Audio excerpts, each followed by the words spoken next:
O assunto de hoje é esse aí, gente. Teorema de Norton. Nós já estamos terminando o ano, falta um mês, esse é o último mês.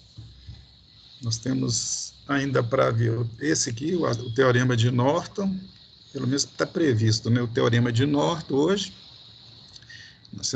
a próxima aula, semana que vem é estudo autônomo, não tem aula. Na seguinte, é o Teorema da Superposição, e depois capacitor e acabou. Tá certo? O Teorema de Norton, alguém sabe me dizer o que ele estabelece? Eu não lembro se é exatamente isso, mas ele estabelece que uma fonte de corrente com um resistor em paralelo tem um circuito, não é um circuito, mas tem uma equivalência a uma fonte de tensão com um resistor em série. É quase isso, sabe? É o contrário disso. É isso escrito ou dito ao contrário. O Teorema de Norton, ele é chamado de teorema dual do Teorema de Thevenin. Por que dual? Porque ele faz par com o Teorema de Thevenin, considerando uma natureza dual, que um é o contrário do outro, mas utiliza elementos semelhantes. Para ficar mais claro, o Teorema de Thevenin trabalha com tensão, e o Teorema de Norton trabalha com corrente. E no que for comum, se eles tiverem os mesmos valores, você pode dizer que um é dual do outro. Né? Tá certo? E quando você estuda, você substitui determinado circuito utilizando o teorema de Thevenin, como vocês já fizeram várias vezes, você está trabalhando com relações de tensão, né? O Thevenin, ele é um equivalente que considera uma tensão equivalente em série com uma resistência. O teorema de Norton, pela dualidade, ele considera um circuito substituído por um equivalente que tem uma fonte de corrente com a resistência interna em paralelo. Entendeu? É por isso que ele é chamado de dual. Na maioria das coisas, eles são muito semelhantes. Por exemplo, a resistência interna dele, do circuito equivalente Norton, é igual à resistência interna do circuito equivalente de Thevenin. Né? Só isso, né? Isso aí já é bastante coisa, né? Porque, afinal, um tem só uma fonte de tensão e uma resistência, e o outro só tem uma fonte de corrente e uma resistência, então, no mínimo, 50% aí é a mesma coisa, tem os mesmos valores. A questão é você fazer a correlação entre a fonte de tensão e a fonte de corrente. E mesmo assim é extremamente simples. Mas, de uma maneira geral, são teoremas utilizados para a simplificação do circuito, né? O teorema de Thevenin é muito mais usado, você aplica ele mais em eletrônica, em qualquer parte da eletrônica você pode utilizar, inclusive quando você está estudando o teorema da máxima transferência de potência, você utiliza o equivalente Thevenin. O teorema de Norton, ele é mais usado lá na eletrônica analógica, quando você está estudando o transistor, quando você está fazendo simplificação ou equivalência em circuitos de polarização de transistores. Geralmente são circuitos um pouquinho complicados de se analisar, e o teorema de Norton simplifica essa análise. A substituição de parte do circuito lá pelo equivalente Norton simplifica a análise. Então é bom que ele seja dado, e por isso nós estamos dando ele aqui como ferramenta, já que o nosso objetivo aqui no primeiro ano, grande parte, né, dos objetivos aqui é dar ferramenta para vocês trabalharem durante o resto do curso, né? Tá certo? Então, vamos começar aqui. Antes da gente entrar propriamente dito no teorema, eu pergunto, vocês estão vendo aí a figura, gente? Então, sim. É porque eu estou monitorando aqui com o outro computador, no outro meu aqui ela desapareceu, mas não vou preocupar com o que está lá, não. Se ela sumir, vocês me avisam, por favor. Então, é para a gente deixar bem claro as relações que existem entre os dois teoremas e também aplicar o teorema de Norton, vamos fechar a questão, ou deixar mais claro o que a gente já comentou e considerou com relações às fontes de tensão e corrente. Fonte de tensão, desde o primeiro dia de aula, vocês já estão trabalhando com ela. Aí está o símbolo dela, na realidade são vários símbolos, né? Esse aqui é o mais comum, o símbolo de tracinho, né? Esse símbolo aqui está dizendo que ela é uma fonte ideal, isto é, a força eletromotriz E que ela produz é o mesmo valor V disponibilizado nos terminais dela. Então, isso é chamado de fonte ideal, não é isso? Nós já vimos isso N vezes, N mais 1 vezes, né? Nesse caso aqui, ó, nessa simulação aqui que eu vou fazer, nós vamos estar medindo uma tensão, que o voltinho está ligado em paralelo com a fonte, de 30 volts, e eu coloquei um potenciômetro aqui, pelo qual vai circular uma corrente. O medidor está em série aqui, está marcando o quê? 30 miliamperes, quer dizer, o I fornecido pela fonte, nesse caso, é 30. A fonte ideal, ela para qualquer valor de corrente que ela fornecer, a tensão é a mesma, é 30, né? Aqui, por exemplo, está com 30 miliamperes e a tensão é 30 volts. Se eu ajustar o potenciômetro, por exemplo, reduzir o potenciômetro, aqui, ó, vocês vão ver que a corrente vai aumentando, mas a tensão fica constante. Por quê? Porque ela não tem, já que ela é uma fonte ideal, ela não tem resistência interna. Se não tem resistência interna, não há como a tensão sobre ela reduzir. Não é isso? Isso é uma fonte ideal. Você continuar aumentando aqui, se ela for ideal mesmo, né, eu posso aumentar a corrente até infinito, que fica 30 volts aí. Certo? Agora, isso é ideal, né? Toda fonte tem uma resistência interna, por menor que seja.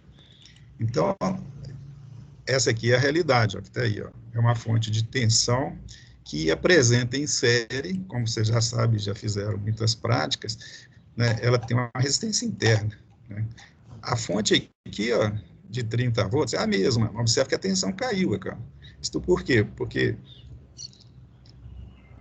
está circulando, né, pela malha externa uma corrente que está medida aqui, ó, de 29,8. Portanto, houve uma queda aqui, pequenininha, mas houve. E se aumentar a corrente, diminuindo a resistência, lá, vocês vão ver que a corrente está aumentando, né? Chega uma hora que passa a ser considerada a queda, lá, já passou para 29,7 e vai reduzindo à medida que eu vou aumentando a corrente. Ó. Já está com 28,6, já caiu 1,4 volts, quer dizer, a fonte que está ali é uma fonte real, isto é, uma fonte que apresenta uma tensão, olha aqui, ó, uma tensão V na saída, que é igual à força eletromotriz que ela produz, que é gerada, né, pelos seus elementos, por exemplo, se for uma bateria, é pelas suas placas, né, ou por se for um gerador qualquer,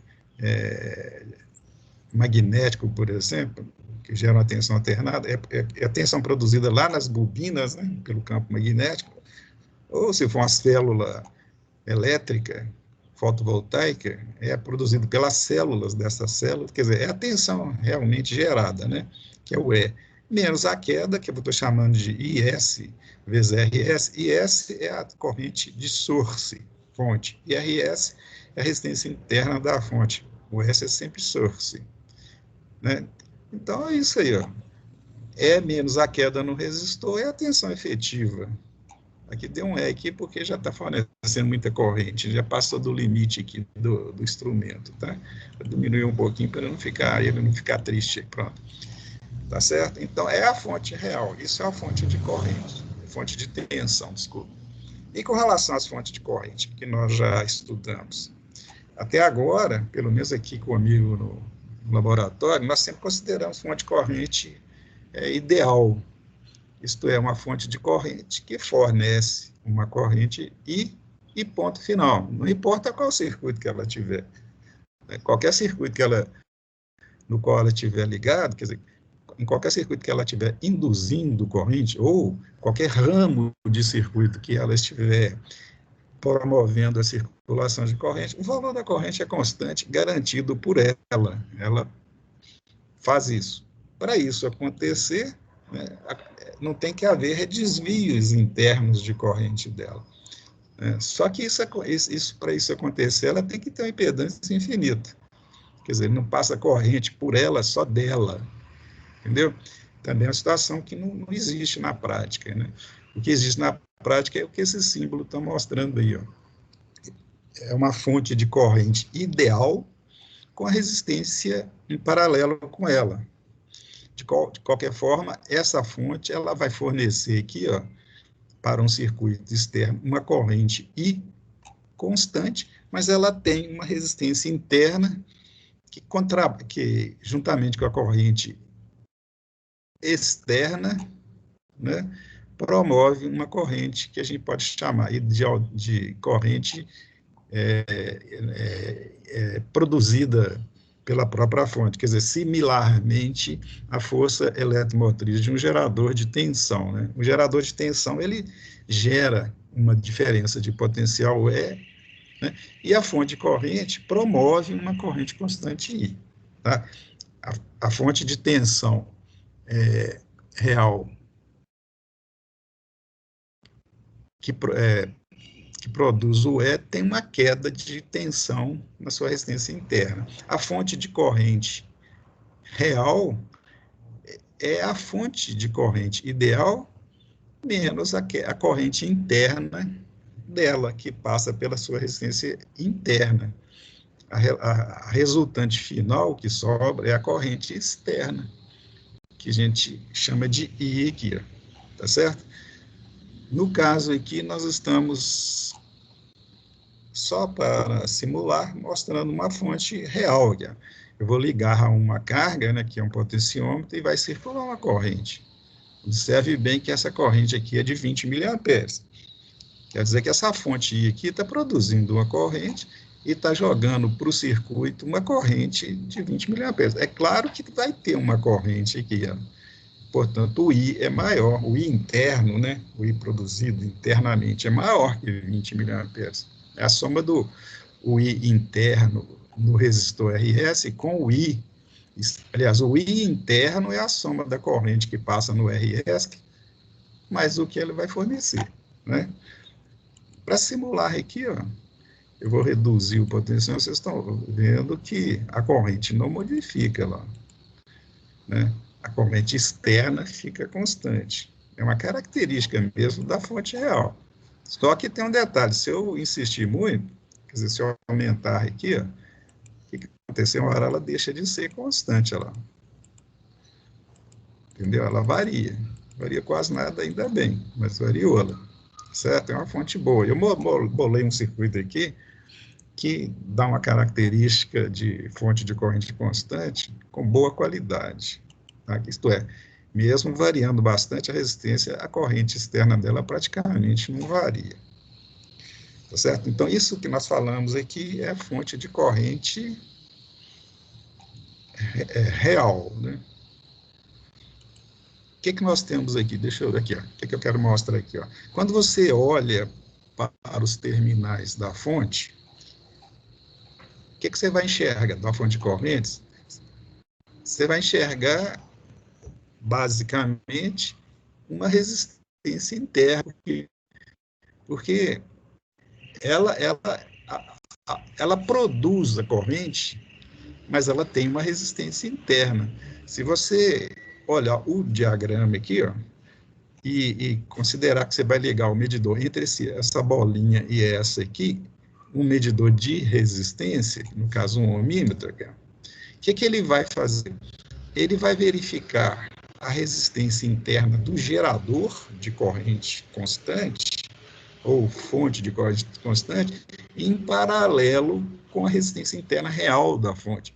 Como o gerador tem uma resistência infinita, né, a fonte de corrente ideal que está aqui representada tem uma resistência infinita, o que ele vai poder enxergar? É só o RS, porque RS tem paralelo com a resistência infinita. Então, quando eu peguei essa fonte que está aqui no retângulo e coloquei um ohmímetro entre os terminais para medir a sua resistência interna, ele vai mostrar só a resistência RS, porque é só o que existe. É o que ele está fazendo aqui, ó. Isso quer dizer que essa fonte minha, no meu exemplo aqui, ó, como está na escala de 20K, está marcando em quilo-ohms, é de 8,99. Vamos arredondar, é 9K. Então, essa fonte de corrente minha, não estou me preocupando aqui agora com a corrente que ela está fornecendo, ela tem uma resistência interna de 9K, tá certo? Essa outra simulação aqui, ó, é a mesma fonte, né?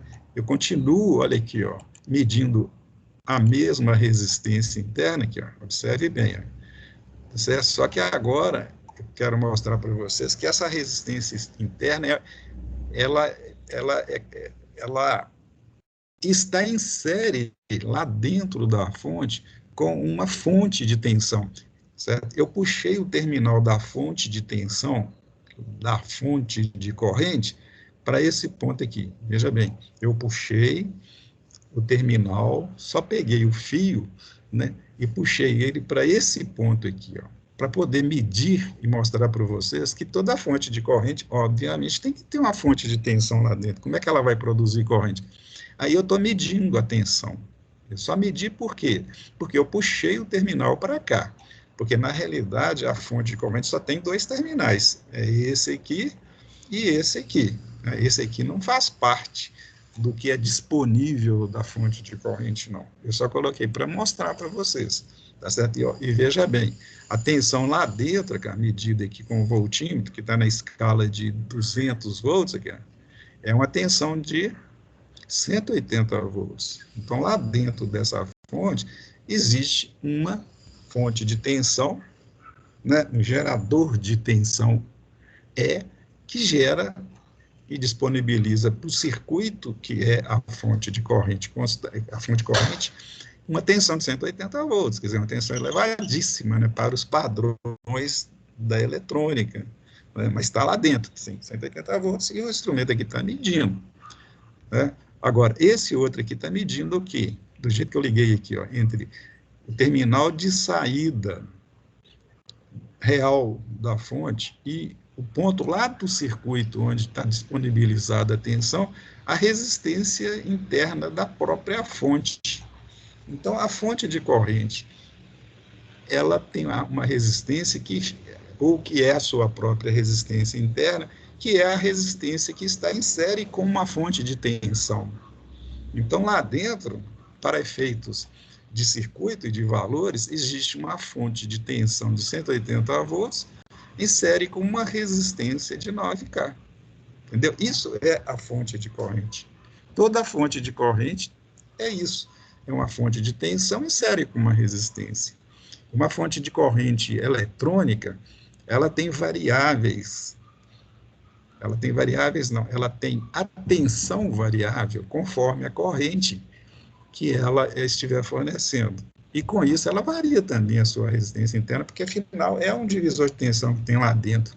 Só que aquele divisor de tensão ele tem que ser automático para garantir que a corrente que a fonte de corrente vai fornecer é constante. Tá certo? São coisas que existem lá dentro do dispositivo, mas que a gente não precisa, nos nossos cálculos, nos preocupar. Por quê? Porque interessa para mim, quando eu estou falando em fonte de corrente, é a corrente que ela vai fornecer, o instrumento, já medimos antes lá, foi aquele valor lá que nós ajustamos o potenciômetro e manteve aquele valor, acho que foi 20 miliamperes, se não me engano, né? Importa é o valor da corrente constante e a sua resistência interna, certo? Porque são dois elementos que qualquer carga vai enxergar quando ele for ligado entre os terminais da fonte. Da mesma forma que a fonte de tensão. A fonte de tensão interessa para nós o quê? A tensão que ela disponibiliza e a corrente, a resistência interna dela. Vou repetir, a fonte de tensão, quando você liga uma carga nela, ou liga ela a um circuito, interessa duas coisas: a sua resistência interna e a tensão que ela disponibiliza. E a fonte corrente? Interessa duas coisas da mesma forma. É a dualidade. Ela interessa a resistência interna e a corrente que ela vai fornecer. Certo? Com esses elementos, você pode trabalhar no seu circuito à vontade e você tem as informações necessárias. Agora, o que a gente vai mostrar aqui, ó, é a equivalência entre elas. Como é que você determina a equivalência entre elas? Alguém perguntou alguma coisa aí, gente? Eu ia falar um negócio. Volta na página anterior, por favor. Nessa aqui, filho. Acho que é. Calma. Fala. É. Você sabe a fonte é de corrente? Ou não? Eles não dão para você?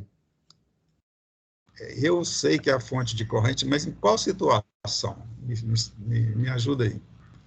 Não, é porque eu acho que o E, a tensão, é I vezes RS. Aí eu achava que a corrente era 20. Aí eu queria só confirmar mesmo se é 20.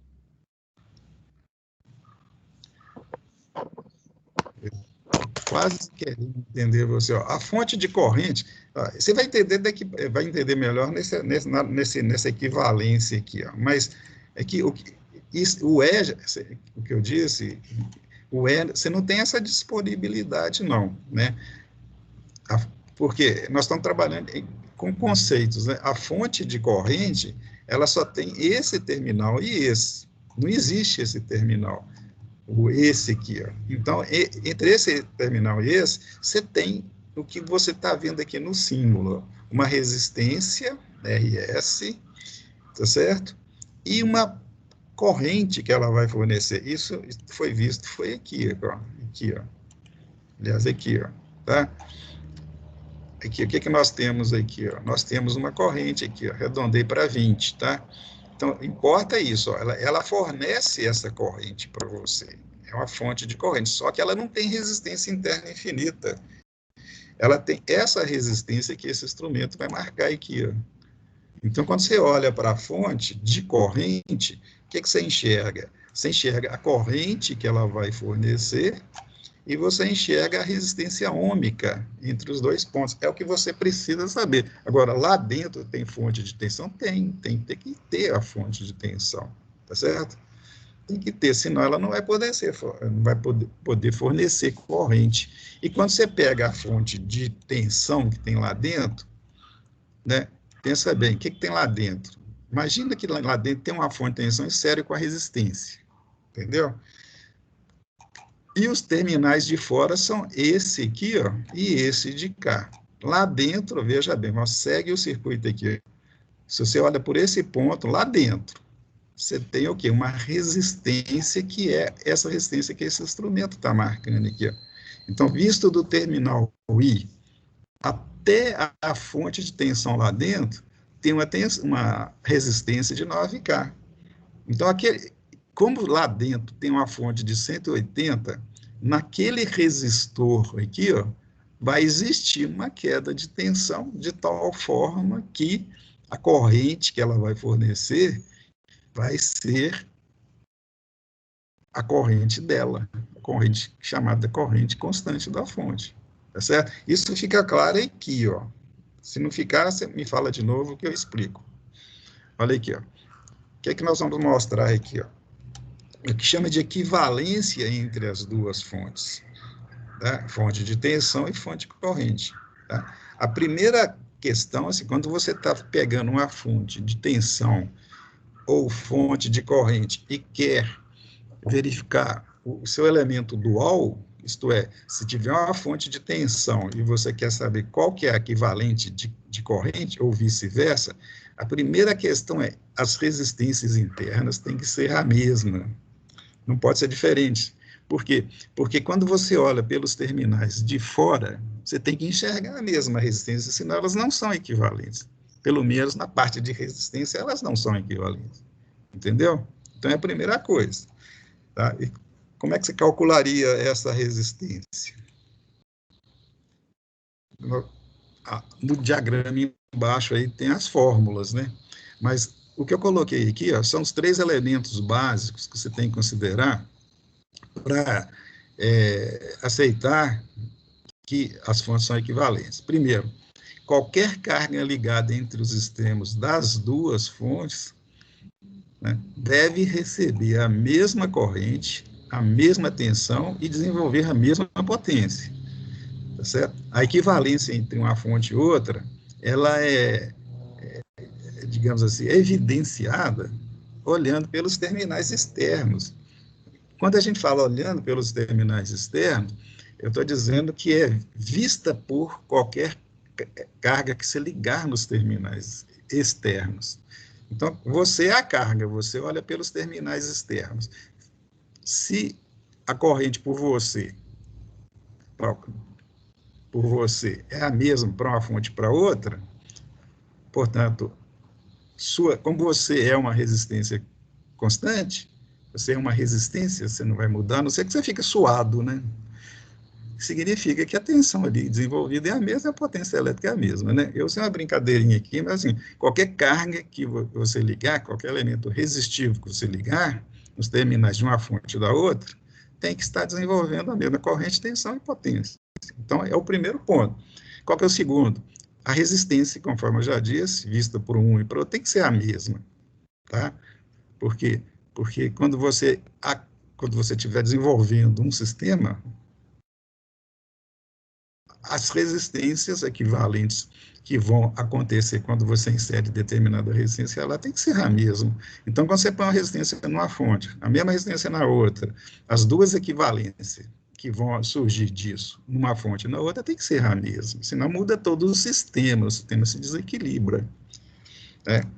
E o outro ponto, né, que a equivalência entre elas deve ser observada apenas entre os seus terminais externos. Quer dizer, lá dentro pode acontecer o que quiser, mas lá fora não. Lá fora você vai ter que desenvolver a mesma corrente, tensão e resistência e potência e ter a mesma resistência interna.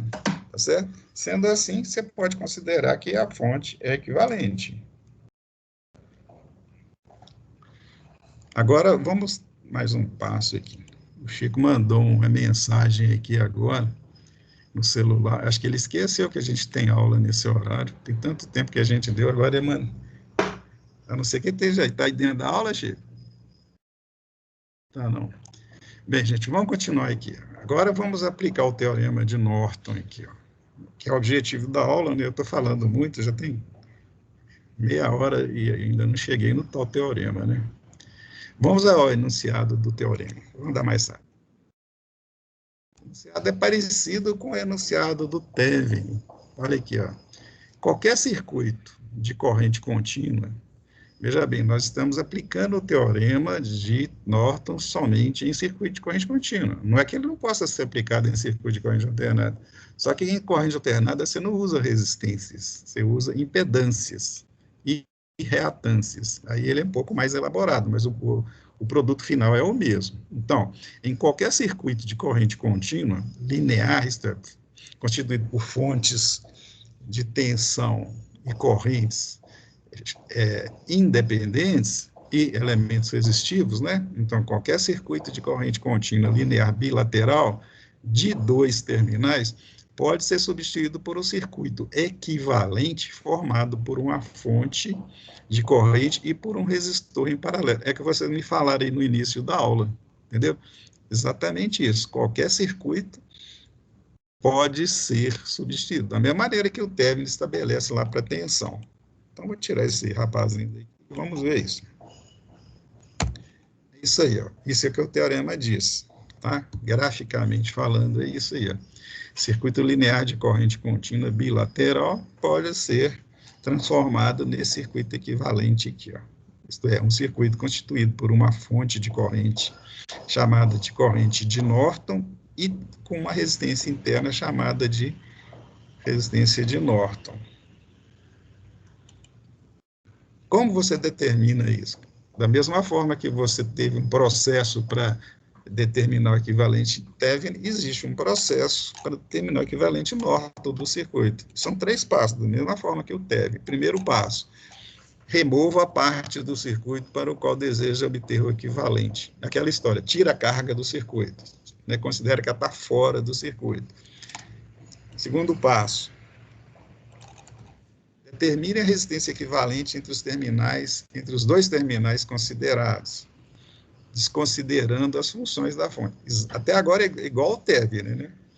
Eu tirei o resistor de carga, desconsiderei ele do circuito, e verifiquei a resistência equivalente entre os dois pontos onde eles estavam, desprezando o efeito da fonte. É o que vocês me falaram outro dia, usaram a palavra matem a fonte, não é isso? Quer dizer, considere a fonte como apenas resistivo, que pode ser infinito ou não, se for tensão ou corrente. Terceiro passo, que é o passo final, calcule a corrente de curto-circuito entre os pontos considerados. Quer dizer, no caso do Thevenin, você calcula a tensão. O circuito está aberto, você calcula a tensão chamada equivalente Thevenin. No caso do Norton, é o contrário. Você fecha um curto ali e verifica qual corrente que vai passar no curto. A corrente que vai passar no curto é a corrente de Norton. Vamos fazer isso aqui. Vamos usar um exemplo.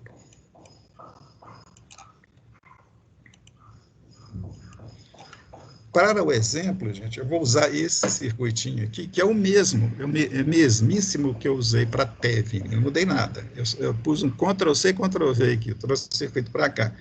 Tá? Quer dizer, por que isso? Porque já estudando esse circuito, já sabemos os valores todos, quando a gente aplicou o teorema de Thevenin aqui, até aquele análise nodótica, eu usei o mesmo circuito. E vamos aplicar o teorema de Norton nele. Qual que é o primeiro passo? Né? O primeiro passo é tirar o componente do circuito. Segundo passo, calcular a resistência equivalente entre os pontos. Né? Observando aqui, ó, da mesma forma que fizemos para o Thevenin, eu vou ver que a resistência entre esses dois pontos aqui, que nesse caso eu estou chamando de Rn, é o resultado de R1 em paralelo com R2. Mesmo jeito que fizemos para o Thevenin. Como as duas resistências são iguais, que a gente usou lá, o equivalente é o mesmo também. Desculpe a tossida aí. Então, nós temos que a resistência de Norton é 182,17, que é a mesma do Thevenin, que é obtida da mesma forma. Só para falar que a aula é prática, né, gente? Vamos simular isso aqui, ó. Tá aí, ó. O mesmo circuito, tirei o resistor, fechei um curto aqui, fechei um curto aqui, as fontes estão fora para não atrapalhar, né? Porque não interessa ela como fonte, interessa ela como uma resistência em zero. Aí deu uma resistência de 182,2, que é o calculado. Então, já sabemos qual que é a resistência Norton, resistência que eu vou ligar em paralelo com a fonte. Falta saber qual que é o valor da corrente dela, que a gente chama de corrente Norton. E como é que eu faço? Eu passo 3 lá, né? Fecho um curto aqui, ó. No caso do Thevenin, relembro, é aberto. No caso do Norton, é curto. Quando há um curto aqui, ó, você sabe melhor do que eu, para calcular essa corrente aqui, eu considero essas duas malhas aqui, ó, teorema da superposição. Aqui vai passar uma corrente que é 12 sobre 560, de 24,43, e por aqui, ó, essa fonte vai induzir uma corrente que é 5 sobre 270, porque o R está em paralelo com 5, que vai ser isso aqui, 18,52. Eu sei que a corrente, então, aplicando o teorema da superposição, é a soma das duas aqui, 23,43. Será que eu fiz certo aqui? Estou achando que eu fiz a coisa errada aqui. Ah, não, tá certo. É 21,43. 23 é lá na casa, não sei de onde, da minha avó. É 21,43, mas 18,52, que vai ter esse valor como resultado. Quer dizer, a corrente Norton, quer dizer, que é uma corrente que vai passar, se eu fechar um curto-circuito ali, que é a tal corrente constante, é de 39,95. Simulando, aqui, vai dar ao valor. Deu um pouquinho diferente pelo seguinte fato. Ó. Primeiro, Tem um curto aqui, ó, do jeito que está aqui em cima, só que esse curto é feito pelo aparelho, né? Já que eu vou medir a corrente, né, e esse medidor de corrente, idealmente falando, ele tem uma resistência nula, né? Vocês já viram isso dezenas de vezes. Então, eu coloco o instrumento para medir, ele mesmo já faz o tal curto-circuito. Só que ele não é exatamente um curto, né? Ele é uma resistência baixíssima, mas ela alterou um pouquinho a corrente. Por isso, não deu exatamente 39,95, tá? Se ele fosse um instrumento com resistência realmente zero, seria 39,95. Mas na prática acontece isso mesmo, né? Eu não tenho como fechar um curto e medir a corrente sem pôr o instrumento em série, né? Então, se eu faço isso, ele vai descurto-circuitar colocando em série uma resistência pequenininha. Então, o valor vai ser esse aí mesmo. Continuando. Então, eu estava com esse caso. Agora eu estou com esse caso aqui. Bem, aqui já está o circuito equivalente Norton, gente. Nós já aplicamos o teorema e já temos ele aí, ó. Tá certo? Isso aqui é um circuito equivalente Norton, cara. Como que eu sei que o circuito é de fato um equivalente? Eu coloco os medidores lá, por exemplo. Primeira coisa, antes de colocar os medidores, é voltar com o resistor para o mesmo lugar, cara. Eu tinha tirado o resistor, esse resistor do circuito, agora eu coloco ele de novo, né? E coloco ele na saída do equivalente aqui, ó. E meço a corrente. Se essa corrente der o mesmo valor da corrente lá no circuito original, significa que esse circuito é equivalente ao original, né? Tá certo? O que eu fiz aqui, gente, é para mostrar a resistência Norton aqui. Eu fiz uma gambiarra aqui, ó.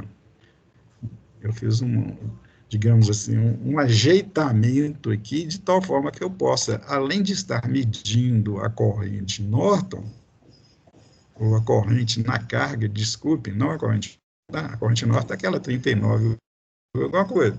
A corrente que o circuito Norton oferece para aquela resistência R3, né, estou medindo ela aqui. Além disso, eu estou com esse instrumento aqui, que é um ohmímetro na escala de 200 ohms, medindo a resistência Norton, cara, que foi o que nós calculamos. Então, esse instrumento aqui está medindo esse RN. Esse outro instrumento está medindo a corrente que sai aqui, ó, cujo valor depende de quê?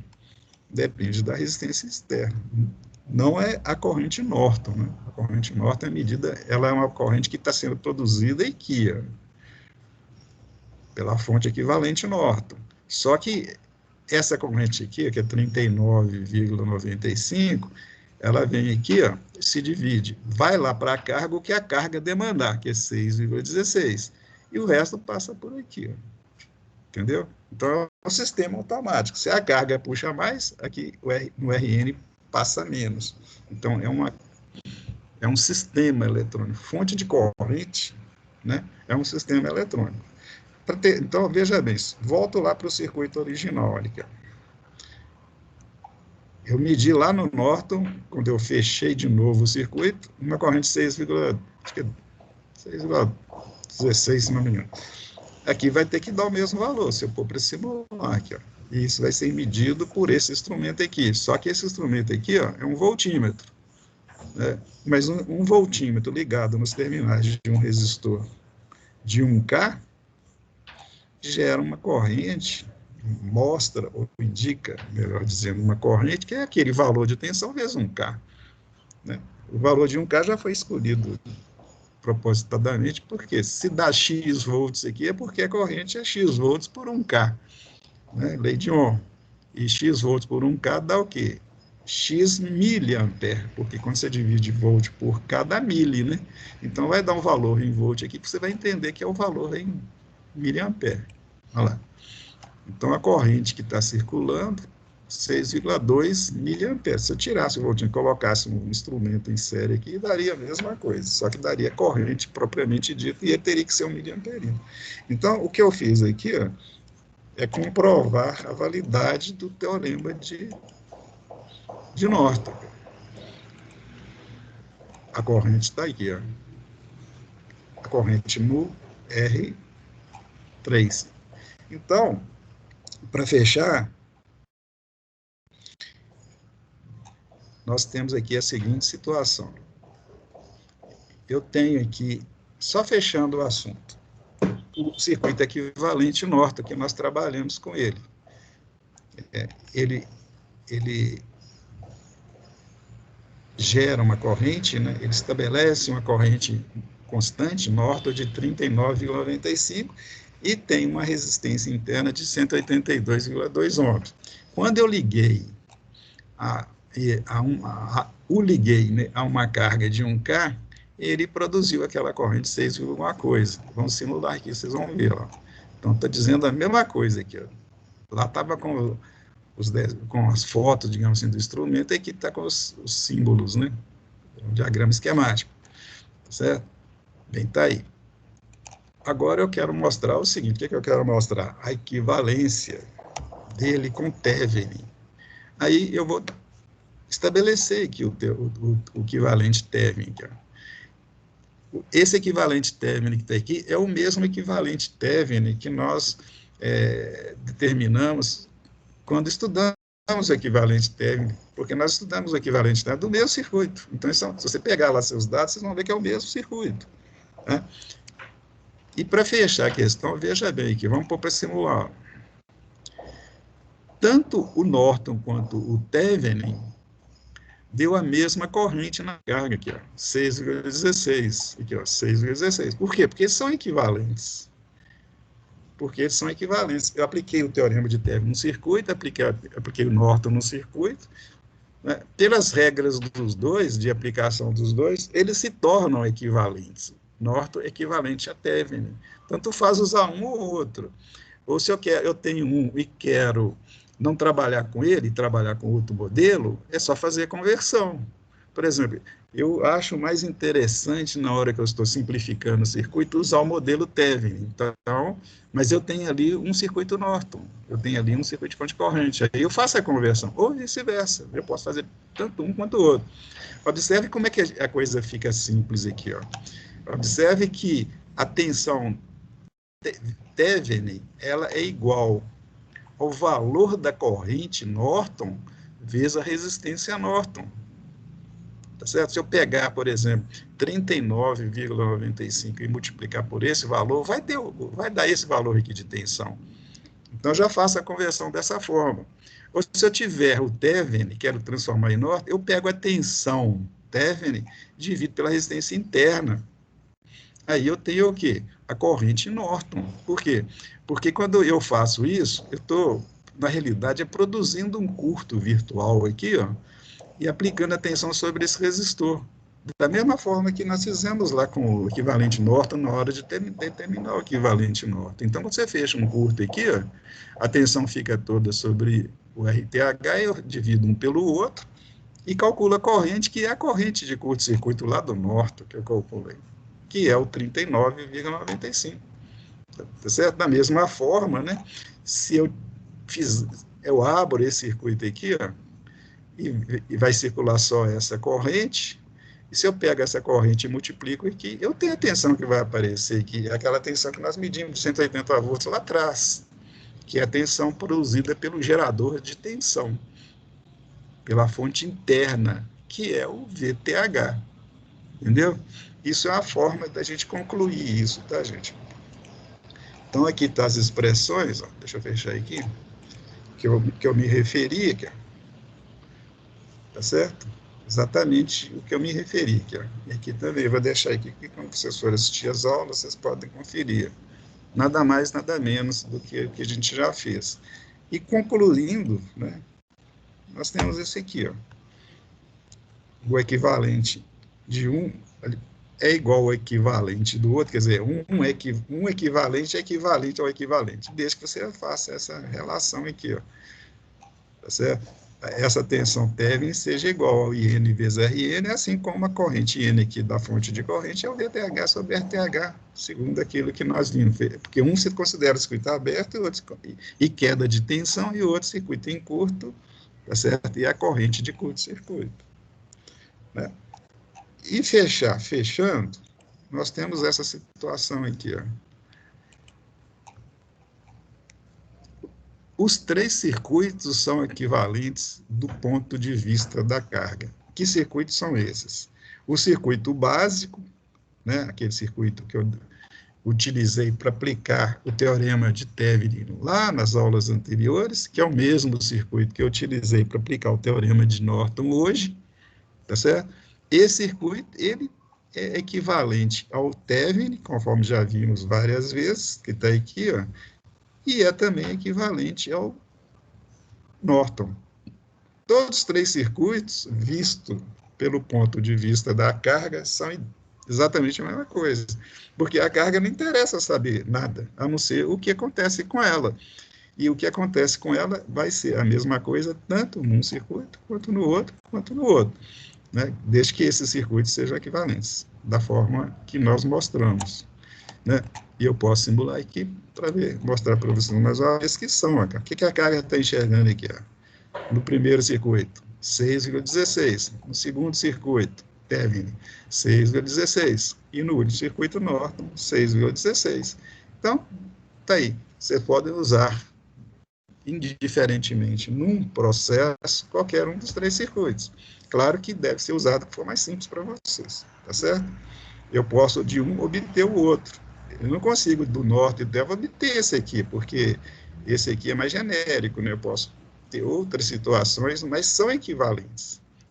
Desse primeiro eu obtenho o segundo e o terceiro. Do segundo eu obtenho o terceiro e do terceiro eu obtenho o segundo. E todos eles são obtidos tendo como referência um circuito básico, que é o primeiro. Tá claro, gente? Alguma pergunta?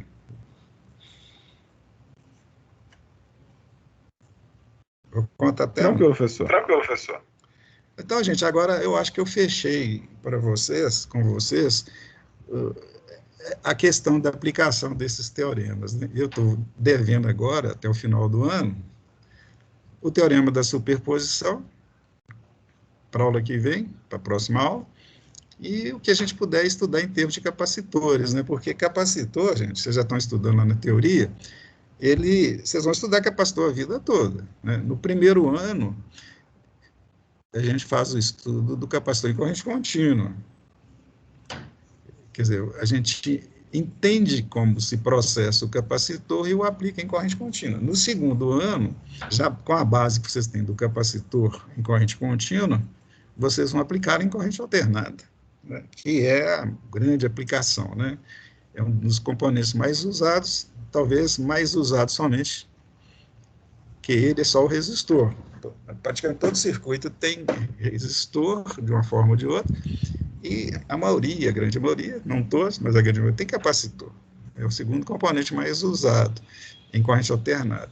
Aí, lá vocês vão estudar os teoremas, de novo, Norton, Thevenin, superposição, etc., mas em corrente alternada. Em corrente alternada, a coisa fica um pouco mais elaborada, porque você vai trabalhar com vetores, com equações mais elaboradas, tá certo? Mas é isso aí, a coisa é dessa forma, né? Agora, quando a gente for estudar o capacitor, a primeira coisa que eu vou fazer questão de lembrar vocês, ou de colocar, é o seguinte: quando a gente começa a estudar capacitor, nós estamos começando a falar uma coisa importante, que é o tempo. O capacitor foi um indivíduo que entrou na área elétrica para nos dar ferramentas para controlar o tempo em circuitos. Antes, quando a gente fala só em corrente contínua, o tempo não tem significado para a gente, de uma forma geral. Não tem significado, porque é tantos volts, é tantos amperes, é tantos ohms, tudo é constante, não muda com o tempo.